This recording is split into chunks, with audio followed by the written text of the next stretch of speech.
Hey everyone, and welcome back to the channel.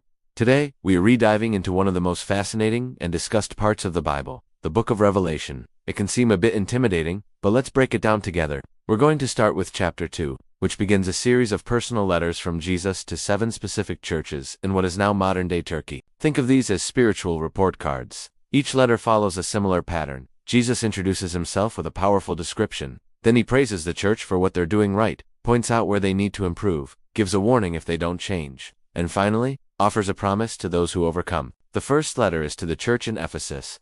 Jesus commends them for their hard work, their perseverance, and for testing false teachers. They were doctrinally sound, but he has one major thing against them. They had lost their first love. They were doing all the right things, but maybe their hearts weren't in it anymore. The passion and love they once had for God and for each other had faded. He tells them to remember how far they've fallen, repent, and do the things they did at first. Next up is Smyrna. This church gets a completely different kind of letter. There are no rebukes for them. Jesus knows their afflictions and their poverty, but he reminds them that they are spiritually rich. He warns them that they are about to face intense persecution and imprisonment, but he encourages them to be faithful, even to the point of death, promising them the crown of life. It's a powerful message of hope in the midst of suffering. Then we have the letter to Pergamum.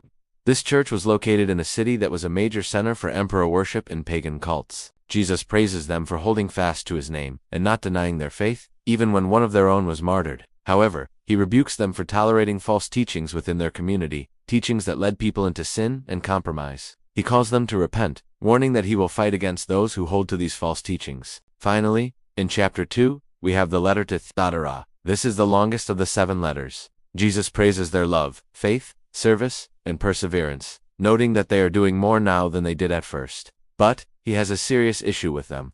They were tolerating a false prophetess, whom he calls Jezebel, who was misleading his servants.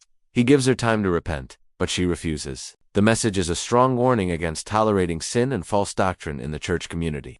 So, chapter 2 gives us 4 distinct messages to 4 very different churches, but these letters aren't just ancient history. They are timeless messages for believers in every generation. They challenge us to examine our own hearts, our churches, and our commitment to Christ. Are we losing our first love like Ephesus? Are we remaining faithful through trials like Smyrna? Are we compromising with the world like Pergamum? Or are we tolerating sin in our midst like Thyatira? These are big questions, and they are just as relevant for us today as they were 2,000 years ago. Thanks for watching, and I hope this gives you something to think about. Don't forget to like and subscribe for more deep dives into the Bible. See you in the next video.